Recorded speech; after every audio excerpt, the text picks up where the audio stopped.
కాండము 28వ అధ్యాయం.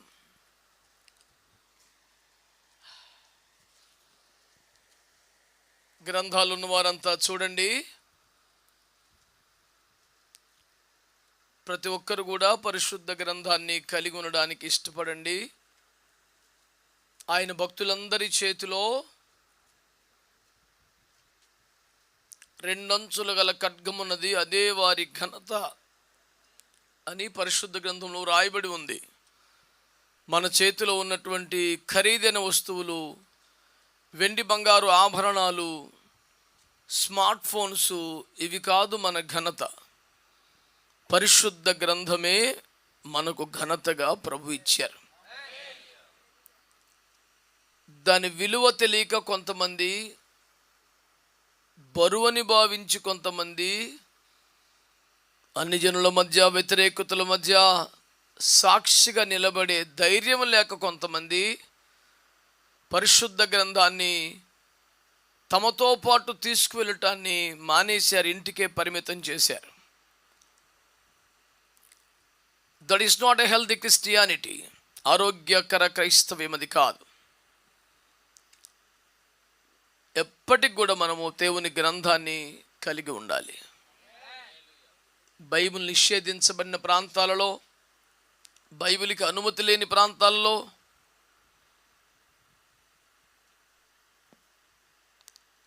అలాంటి విపత్కర ఆపత్కాల సమయం కొరకు మీరు టెక్నాలజీని వాడుకోండి.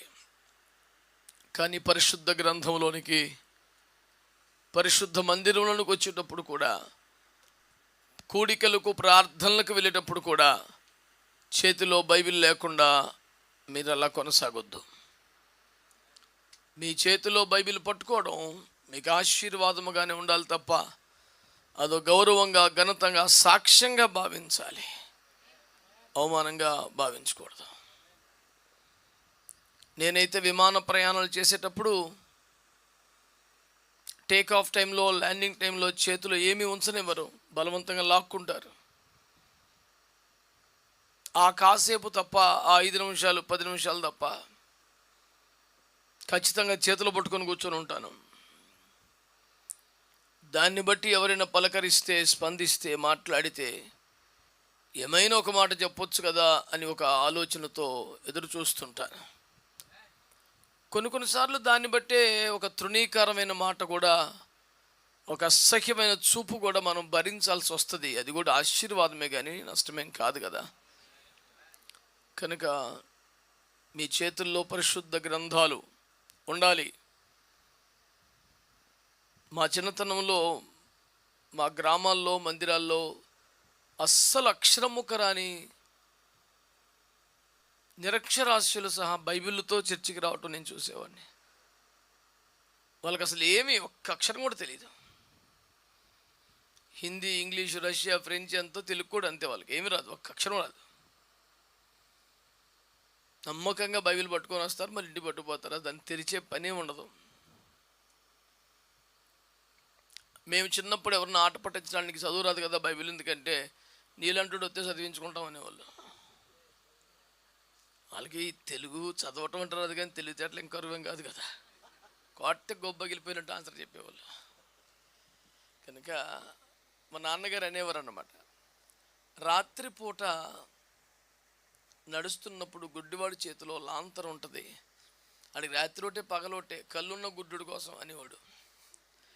ఎవడో వచ్చి పొలోమని మీద పడిపోకుండా, సగిలి గుద్దేయకుండా, ఒరే నేను ఎక్కడ ఉన్నాను రా బాబు అని దీపం పట్టుకుంటే, ఓహో ఇక ఎవడో ఉన్నాడు రా బాబు అని కళ్ళున్నవాడు పక్కకి వెళ్తాకి, వీడికి పగలొకటే రాత్రి ఒకటే. కానీ ఆడి చేతిలో అది చాలా, ఆయన కాపాడేది కూడా దీపమే.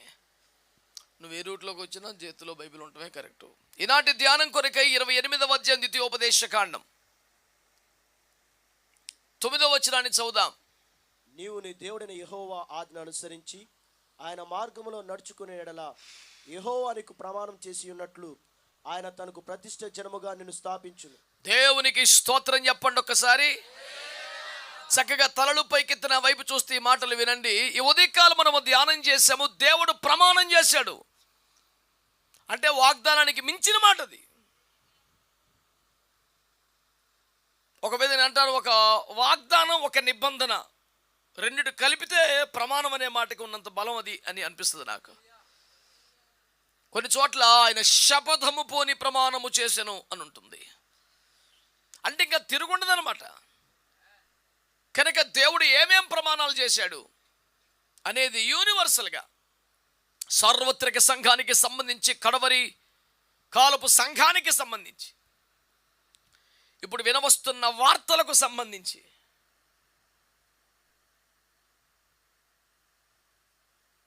అవలేదా మళ్ళీ చెయ్యట్టు వెళ్తే కోల్పోతావు. దేవునికి స్తోత్రం. హల్లెలూయా.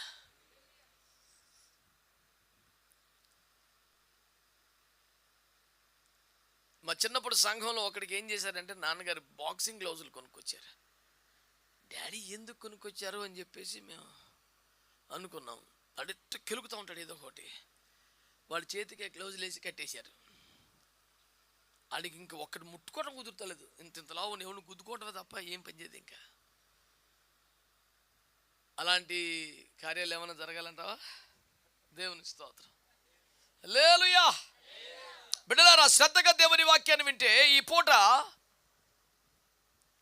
దేవుడు ప్రమాణం చేస్తూ ఒక మాట అన్నాడు. ఏంటి తెలిసిన? మీరు గాని నా ఆజ్ఞలు అనుసరిస్తే, నా మార్గంలో నడుచుకుంటే, నేను మిమ్మును నాకు ప్రతిష్ఠిత జనముగా స్థాపించదను. అందులో క్లియర్గా కనపడే ఒక పెద్ద మాట, నాకు ఎంతో ధైర్యమును కలిగిస్తున్న ఒక మాట ఏంటంటే, నేను నిన్ను స్థాపించదను అనండి. మీ భాషలో చెప్పాలంటే ఐ విల్ ఎస్టాబ్లిష్ యూ. ఎంత బలమైన దీవెన, ఎంత గొప్ప వాగ్దానం ఇది. ఇదట ఏదో వేగ్గా, ఏదో ఊరడింపుగా చెబుతున్న వ్యవహారం కాదట. శపథం పూని ప్రమాణం చేసి మరి చెప్తున్నాను, రేయ్ నేను నిన్ను స్థాపిస్తాను రా, చూసుకోరా అని. దేవునికి స్తోత్రం చెప్పండి. ఐ విల్ ఎస్టాబ్లిష్ యూ, నేను నిన్ను స్థాపిస్తాను. ఇప్పుడు ఆల్రెడీ డెవలప్ అయిపోయింది, ఒక రేంజ్లో భూమి మీద విస్తరించిపోయిన, ఎటు చూసిన డబ్బులు, ఆస్తులు, నేను నిన్ను స్థాపించని చెప్తే అది పెద్ద విశేషం ఏం కాదు. నేను ఎప్పుడు సరదాగా మీకు చెప్పే ఒక ఉదాహరణ ఏంటంటే, ఇప్పుడు ఎంసెట్లోనో ఇంటర్మీడియట్లో టాప్ ఎత్తున్నాడు ఇశ్రాయేలుతో. వాళ్ళు ఇంకా వాగ్దాన దేశం చేరారా? ఇంకా లేదు. అరణ్యయాత్రలో ఉన్నారు. నిన్న మొన్న కాదు 430 సంవత్సరాలు బానిస బతుకు బతికారు. ప్రతిరోజు ఆకాశం తెరవబడి ఆహారం వస్తే కానీ దిక్కులేని పరిస్థితి. ఒక ఇల్లు లేదు, ఒక స్వాస్థ్యం లేదు. వస్తుంది రేపొద్దున. స్వదేశానికి వెళ్ళాలి, అక్కడ మళ్ళీ సెటిల్ అవ్వాలి, కొంప కట్టుకోవాలి, వ్యవసాయం చేయాలా. ఇదంతా ఒక అందమైన స్వప్నం వల్లే కనిపిస్తున్నప్పటికీ సుదూర తీరాలో లేదు, ఇంకా చాలా ప్రయాణం ఉంది అనే వ్యవహారమే కనబడుతుంది. లేదు, మన దేశం వెళ్ళిపోతే సరిపోతే, అక్కడ చచ్చిపోయినా పర్లేదు. ఎందుకని? యోసేపు మేమని మాట్లాడుతున్నాడు, నిశ్చయముగా యెహోవా మిమ్మల్ని దర్శింపవచ్చును, అప్పుడు నా ఎముకలు తీసుకెళ్ళిపోండి. దేవుని బిడ్డలకి ఎట్లాంటి మనసు ఉండిందంటే, మేం కాదో మా ఎముకలు కూడా ఐగుప్తులో ఉండకూడదు. ఐగుప్తు పట్ల అంత యావగింపు ఉండాలి, వాగ్దాన దేశం పట్ల అంత ప్రీతి ఉండాలి. మనకు ఐగుప్తు అంటే ఈ లోకమే, వాగ్దాన దేశం అంటే పరలోకమే. స్తోత్రం చెప్పండి. నాకు సంబంధించింది ఏది కూడా ఈ లోకంతో సంబంధం ఉండకూడదు, పూర్తిగా వేరైపోవాలి. నేను దేవునికి చెందిన వ్యక్తిగా ఉండాలి, ఇంకా పనికి మళ్ళీ లింకులు ఏమీ ఉండకూడదు అనే కసి క్రైస్తవుడికి ఉండాలి. ఏదో మరి మనకున్న పరిస్థితులను బట్టి చర్చకు వచ్చామని దేవుడు చల్లగా చూస్తే తునం పనం ఇచ్చుకోండి. నీ తునం పనం గురించే పరలోకంతో కాసు కూర్చుంది. పనికి మళ్ళీ సందాస ఇచ్చి ఎక్కువైపోయింది, దరిద్రం అని. ఇలా యాకోబు ఫార్ములా అది. ఆయన పట్ల ప్రణాళిక ఏంటి, ఉద్దేశం ఏంటి, ఏర్పాటు ఏంటి, నిశ్చయం ఏంటి, గొడవ ఇన్ని చూపిస్తుంటే ఇవన్నీ పట్టించుకోండి. నేను ఊరు వెళ్తున్నాను, పెళ్లి చేసుకుందాం అనుకున్నాను, పెళ్లి బాగా జరగాలి, పిల్ల పాపలతో కలకాలాడాలి, నాకు అన్ని ఉద్యోగంలో కలిసి రావాలి, డబ్బులు బాగా రావాలి, మళ్ళీ క్షేమంగా రావాలి. వస్తే ఇన్ని సంవత్సరాలు నువ్వు కాపాడు అన్ని బాగా చూస్తే నీకు గుడి కడతావు, నువ్వు కట్టి పెడతావు గుడి అని వెనకాల పడి అన్నీ చేస్తూ ఉండాలి. పనికి మళ్ళీ ప్రార్థన ఇప్పటికీ చేసేవాళ్ళు కుప్పలు తెప్పలు ఉన్నారు. నువ్వు 10 రూపాయలు పట్టుకొస్తే, నువ్వు చందా ఇస్తే, నువ్వు గుడి కడితే మొత్తానికి యేసు ప్రభుకు ఒక దిక్కు దివానం దొరుకుతుంది. లేకపోతే ఆయన పాపం గుడి లేదు, మందిరం లేదు, ఏముండదు ఆయనకి. నువ్వే పెద్దప్పుడు ఆశ్చర్యపురం అయిపోయేవరా నువ్వు. ఏమన్నా అర్థం ఉందా? తెలివిలేని ప్రార్థనలు, బుద్ధి లేని ప్రార్థనలు. మరి నిన్ను బట్టి దేవునికి ఉపకారమా, దేవుని బట్టి నీకు ఉపకారం ఏమో మతుందా ప్రార్థనకి? రే నువ్వు వెళ్ళొత్తున్నావు, మంచిది కదరా, నిచ్చలేసాను పైకి వచ్చారా బాబు, అది కరెక్ట్ కదని చెప్తుంది, అది ఎక్కుతలేదు. ఇది లూజు కాదు, ఇది బేతేలు. నువ్వు కదా లూజు, అది బేతేలు అయింది, కానీ ఈ బాబు అవ్వలేదు.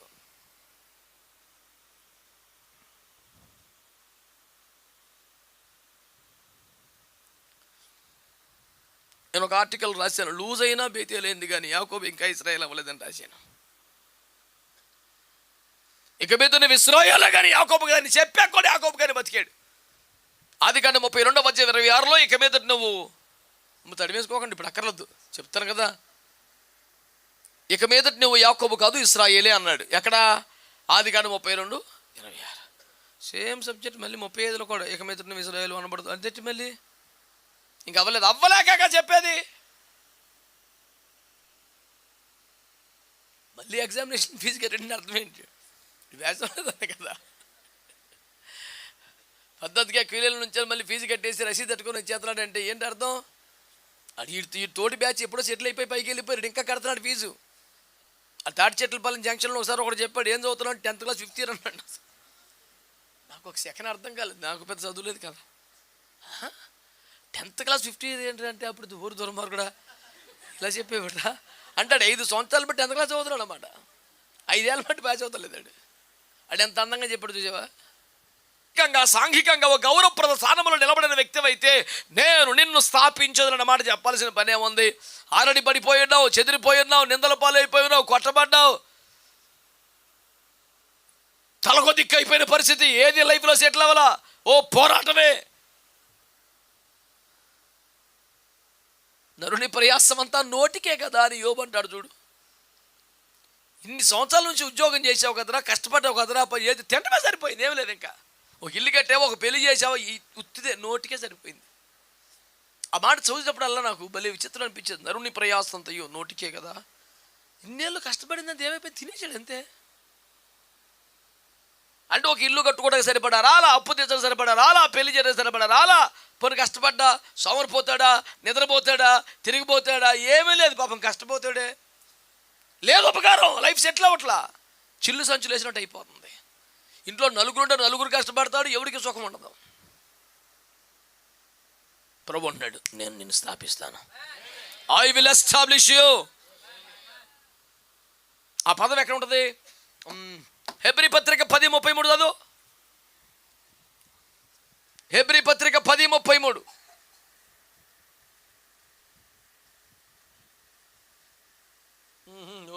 అక్కడ హెబ్రీ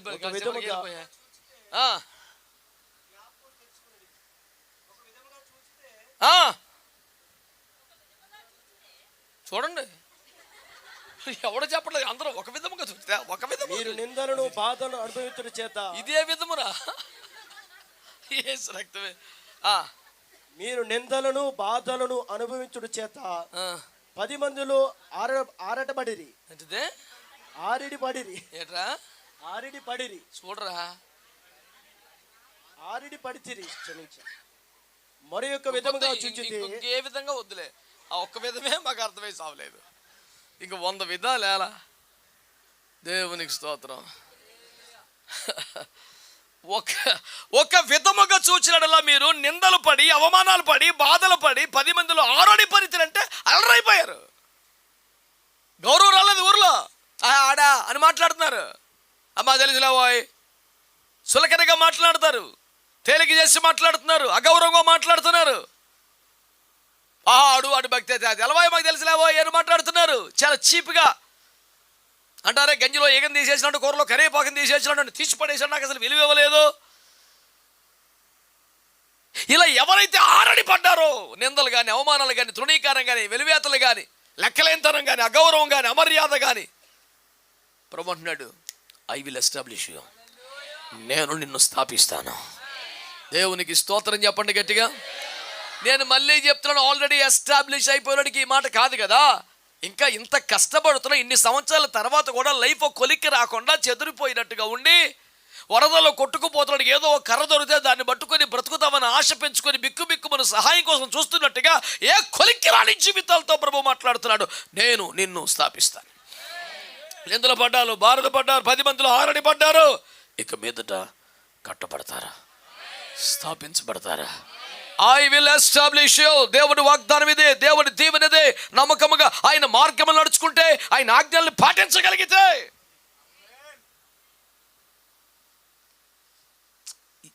బుర్ర పని చేయట్లేదు. ఒకటికి ఏమంటాడు, ప్రభా ఈ 1000 రూపాయలు కానుక నీకు సమర్పించుకుంటున్నాను, నువ్వు కానీ చల్లగా చూస్తే ఇంకొక 1000 ఇస్తాను. ఇప్పుడు ఎవడికి కావాలరా ఇదేం దరిద్రం. నువ్వు 2000 ఇచ్చితే లైఫ్ సెటిల్ అయిపోయింది. ఇది ఎక్కడ కూడా ఇది. ఈ బేరం సంతలోకి వెళ్ళాడు, దేవుని సంతలో దరిద్రం అక్కర్లా. ప్రభువా నీ ఆజ్ఞకు లోబడతానయ్యా, నీ దారిలోకి వస్తాను ప్రభువా, నన్ను స్థిరపరచు, అది పద్ధతిగా నీకు డబ్బులు ఇస్తాను స్థిరపరచు. ఈ పనికి మాలి బేరం ఎక్కడ చంపించి ఎవడో నీకు సుమారు చెప్పినాడు. అసలు వీళ్ళు విన్నాదల్లా కూడా దేవునికి లోపడండి, మారు మనసు పొందండి, పశ్చాత్తాపడిపోండి, పరిశుద్ధ మార్గంలోకి రండి. ఇది లేదో ఇవ్వండి, దేవుడు మీకు ఇస్తాడు. ఇవ్వండి. వీడికి కావాల్సింది అదే, ఆడికి సులువైంది అదే. బుద్ధి మార్చుకోవాలి, బతుకు మార్చుకోవాలి, ఆశలు మార్చుకోవాలి, అలవాట్లు మార్చుకోవాలి, కోరిక ఇన్ని మార్చి ఎవడ 50,000 రూపాయలు ఇచ్చే పోతాయి. నేను దరిద్రం వీడికి సులువైపోయింది. ఆయన డబ్బులు ఇస్తే నువ్వు దీవిస్తావాడు 1000 రూపాయలు. యాక్చువల్గా కిలో మటన్ కొనుక్కుందాం కానీ మరి ఎందుకు నీకు ఇచ్చేస్తుంది తీసుకో. నిద్దారిద్దరం పోడుగాను. ఇంకా కేజీ మాసం డబ్బులు ఆయనకి ఇచ్చేస్తే ఆయన జాగ్రత్తగా ఆయన మాసం కొనుక్కొని వండుకుంటాడా. ఎప్పటికప్పుడు వదిలి సరిపెత్తం అలవాటు అయిపోయింది. వీడు పెన్సిల్ కన్నా రబ్బర్ ఎక్కువ వాడుతున్నాడు. వీడు స్తోత్రం చెప్ప. హల్లెలూయా.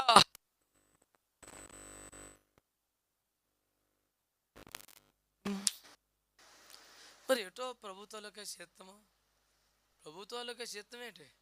నువ్వు ఒకటి మారు మనసు పొందేవిట్రా, అన్ని దొంగ పనులే. వీడు 10 సంవత్సరాలు అయింది కదా ప్రభుని నమ్మి, బాప్తిసం పొంది. మరి రోజు బైబిల్ చదవాలా వద్దా చెప్పరా? రోజు బైబిల్ చదివితే ఇప్పటికి ఎన్నిసార్లు పూర్తి అయిపోవాలా? 24 గంటలు 1 గంట బైబిల్ చదివితే 4 మాసాల్లో బైబిల్ పూర్తవుతుంది.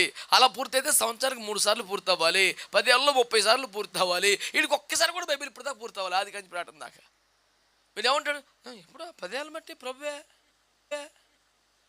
నాకేంటి ఇంక అవ్వలేదు. నేనంటే నీకు బైబిల్ అవ్వలేదు. నువ్వు పొలమని బియ్యం పోసేస్తా కదరా, ఎసరు పోసుకోవాలి కదా. తగినంత ఎసరు లేకుండా ఎలాగవుతుంది పని? సౌరబాబు గారు డైలీ గడి చెప్పు, ఏంటి బాధపడుతుంది ఏంటి అది చెప్పు. స్తోత్రం అంటలా మీరు. ఏమంటున్నాడు యేసయ్య? నువ్వు నా ఆజ్ఞల మార్గంలో అనుసరించి లైన్లోకి రారా, నేను నిన్ను నువ్విచ్చిన సందాలతో నువ్విచ్చిన డబ్బులతో ఎన్ని చీటి కట్టావు పక్కన వేసి మళ్ళీ నీకు ఇల్లు కట్టి పెట్టాల్సిన స్కీమ్ కాదు. నేను ఇసుకెత్తాను, నువ్వు సిమెంట్ కొట్టుకుని, నేను రాడ్ కొంటాను. ఇదేట్రా పాలసీ యేసు ప్రభు దగ్గర? నీవు నీ దేవుడని యెహోవా మార్గములను అనుసరించి ఆయన త్రోవలను నడుచుకుంటే నేను నిన్ను స్థాపిస్తాను. 100 డైలాగులు వద్దు, నువ్వు ఆయన దారిలోకి రా. నువ్వు ఎట్ట బాగుపడవు చూస్తాడు. నీ రూటు మార్చు. ఆ పనికి మళ్ళీ ఆశలు అట్టాయి తెచ్చినాయి, కోరికలు అట్టాయి తెచ్చినాయి, బలకిందులు అట్టాయి తెచ్చినాయి. గుడికి వచ్చే పాటికి తప్పు అయిపోయింది. ప్రభు పాప మళ్ళీ పారదు వాళ్ళకి నీచును నిందించక దుష్టి దూరపరిచి ఏదో కవితలు చదివితే పరలోకం ఎవడరా వాహ్కే బాత్కాయ అంటాడా నిన్ను? ఈ సోదంతా చిరాకు వచ్చేస్తుంటుంది. ఒక్కొక్కటి ప్రార్థన చూస్తే ఈ పనికి మళ్ళీ పనులు మానరా, ముందు బతుకు మార్చుకో, నీ జీవితం ఎందుకు దీవించబడదో చూద్దాం. దేవునికి స్తోత్రం కలుగును గాక. నేను మళ్ళీ చెప్తున్నా, ఆల్రెడీ లైఫ్ సెటిల్ అయిపోయి రేంజ్కి వచ్చేసినోడు కాదురా బాబు, ఇంకా తిప్పలు పడుతున్నావు కదా నువ్వు, ఇంకా కొలిక్కి రాలేదు కదా జీవితము. ప్రభు అంటున్నాడు, నేను నిన్ను స్థాపించదను.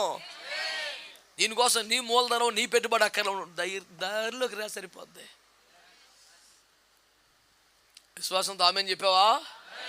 సౌండ్ లేదు సరిగ్గా మరి.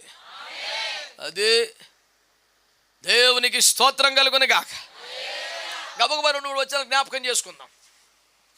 బాగా తెలిసిన ముచ్చట్లే జ్ఞాపకం చేసుకుందాం. చూడండి ఒకసారి ఆదికాండం 45.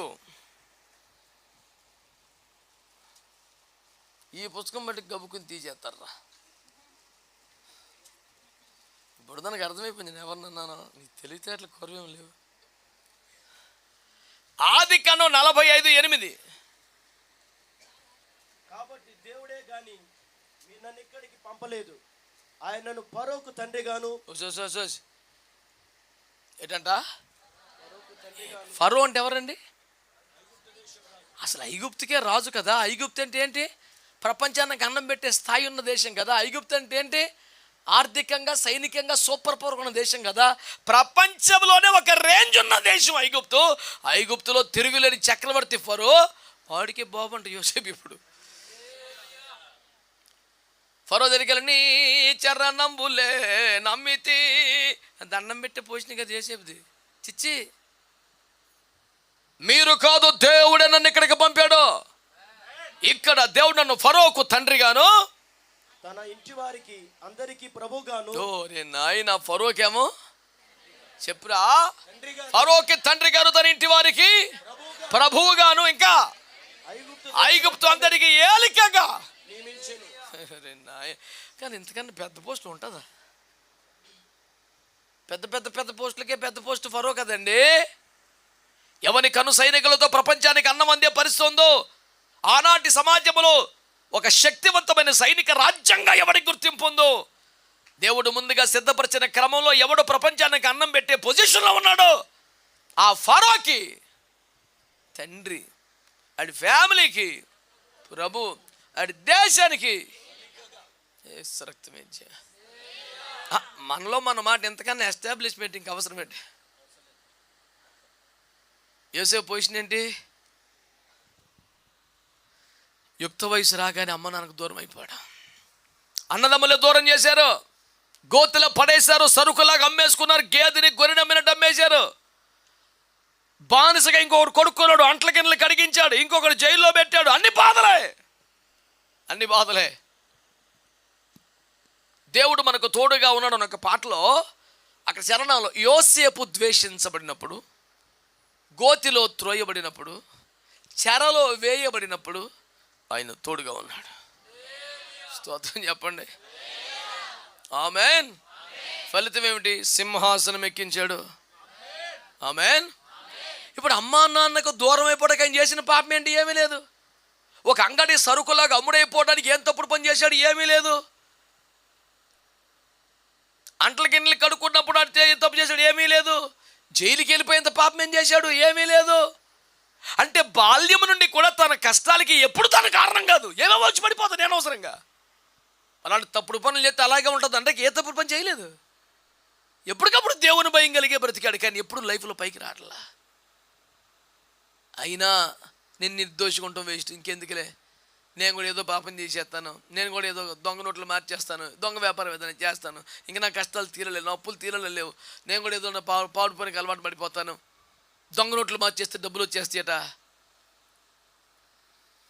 ఒక్కసారి తప్పు చేస్తే అపరిమితమైన ఐశ్వర్యం వచ్చి ఆఫర్ ఇచ్చింది దేశానికి సర్వాన సైన్యాధిపతి యొక్క భార్య. అవతల బొమ్మని నానా కష్టాలు కొని తెచ్చుకొని జైల్లో పడ్డాడు. ఇలా అవసరమైతే నీలాప నిందలు పడ్డాడు. ఏమంటుంది వాక్యం? మీరు నిందలు అవమానాలు పడి ఆరడి పడితే. ఎన్ని బాధలు పడ్డాడు యోసేపు? ఇంట్లో ఉన్నప్పుడు, గోతులో పడ్డప్పుడు, అట్లు కడిగినప్పుడు, జైల్లోకి వెళ్ళినప్పుడు చెవులో రింగుమని మోగుతున్న ఒక మాట ఏంటి తెలుసంటే, Joseph, I will establish you. వీడు తోసేశాడు, వాడు అమ్మేశాడు, వీడు నెట్టేశాడు, వీడు నిందలేశాడు, వాడు జైల్లో పెట్టాడు, నేను మాత్రం స్థాపిస్తాను నిన్ను. నిన్ను తోసేసిన వాళ్ళు ఉన్నారు, నెట్టేసిన వాళ్ళు ఉన్నారు, పాడేసిన వాళ్ళు ఉన్నారు, అమ్మేసిన వాళ్ళు ఉన్నారు. ఇంకొకటే జరగాలి. ఇవన్నీ అయిపోయినాయి కదా, పరీక్షలు కూడా అయిపోయాయి. ఇంకేం మిగిలింది? ప్రమోషనే. ఏసు రక్తమే జయం.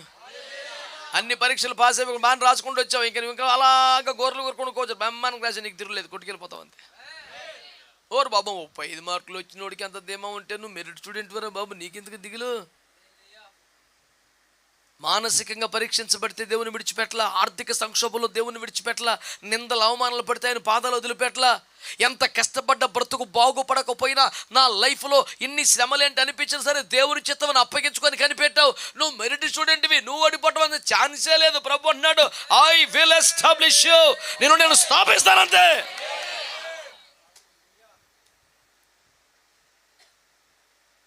పలు నిందల అవమానముల ద్వారా మీరు ఆరడి పరిచరి, కానీ నేను నిన్ను అంటలేదు. మీరు సరిగ్గా మీరు సరైన మాట నోటితో ఒప్పుకోకపోతే పని అవ్వదు, లోపల గొనిగేసుకుంటే తెమలదు.